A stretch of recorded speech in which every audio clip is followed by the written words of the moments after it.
Wayfaring stranger, a-traveling through this world of woe. There is no sickness, toil, or danger to that fair land to where I go. Must have confessed I have an affinity to that song.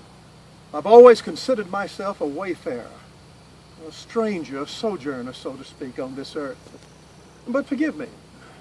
My name is Edward Mckendree Bounds, and I thank you for coming by and spending a few moments with me. Now back to my sojourn. I started at an early age. At age 14, I left with my brother Charles to go to California to see if there were gold in them there hills. Well, we didn't find much and returned with little of that glitter in our pockets, but many, many memories. When returning home, I began to read for the law. But at age 24, the Lord called me to become a preacher. It was about that time also that the South seceded, and my home state, Missouri, became a rocking pit of vipers of both persuasions. I was required, you might say, to swear an oath of fealty to the federal government. I chose not to do it and was promptly plopped in jail. On my release, I determined to aid the Confederate causes, joined the 5th Missouri Regiment as their chaplain. I believe it was William Tecumseh Sherman who gave a great description of what war is. The Battle of Franklin, Tennessee, I found out. Many of my compatriots were killed and injured. I was captured. Because I was chaplain, I was put in charge of identifying the remains of those people who had fallen in battle, of writing their families, and I took it upon myself to make sure that they had a fitting burial. On the cessation of the war, I was honored to become pastor of the First Methodist Church of St. Louis, Missouri.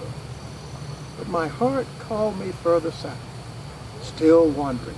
In Eufaula, Alabama, I fell in love with Emmy Barnett from here in Washington, Georgia. It was easy. We got married, had children, and enjoyed 10 wonderful years together until her untimely death. Might seem strange today, but she asked me, upon her death, to marry her cousin Harriet. Hattie. Such a wonderful, wonderful person. A blessing for me and my family. After we were married, we moved here to Washington, and I began to find out what God truly had in store for me. I began to read. I began to study and pray. Now, I did all the other things that pastors do, evangelize and teach and preach. But I began to share the Holy Communion with the Lord in the Spirit. It was my habit to rise early in the morning. I would pray and meditate from 4 until 7 every day. And the Lord began to teach me and share things with me, things that I thought others would want to know about in praying. And so I began to write. One of my books, Power Through Prayer, by the way, has been kept until this day. It's still in print, and another number of others have been reprinted. The Lord shared with me, and it was glory the time that we would spend together. As I mentioned, I was a wayfarer. I felt that way here in Washington too.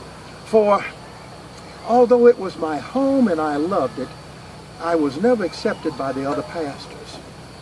I suppose I was too different. Even though the pastor of the First Baptist Church was one of my wife's family members, I just never fit in. But that did not discourage me, because the Lord often will use those times to bring us closer to Him, closer in His love and in understanding Him. I find it interesting to note that today even, I'm not well known here in Washington. Although I've written a great number of books, they've been reprinted in a number of languages. They are being read in Australia and China and Europe and South America. I'm still not well known. I suppose Jesus said it right when He said a prophet is not without honor, save in his own country among his own people. But the Lord blessed me, and I knew there were people out there who needed guidance in praying and meditation and being with the Lord. Let me share with you from one of my books. To pray is the greatest thing we can do. And to do this well, there must be time, calmness, and deliberation. True prayer has the largest results for good, and poor praying the least. Enter anew the school of prayer, and learn anew the true worth of prayer. We must demand and hold with an iron grasp the best hours of the day for God and prayer, or there will be no praying worth the name. Since I felt these books were important to get out, I did not keep the copyright, but I made an arrangement with the publisher. Two things I asked. First, that he charged no more than $1 for these books. Two, that they be small enough to fit in a woman's purse or a man's pocket, so that when one would sit and have some time, one could read and meditate on the Lord. I thank you for coming and let me share a little bit of my life tonight, and it is my hope that as you have finished your sojourning on this earth, that we may indeed one day meet again. God bless each and every one of you. I'm going there to see my Father. I'm going there no more to roam.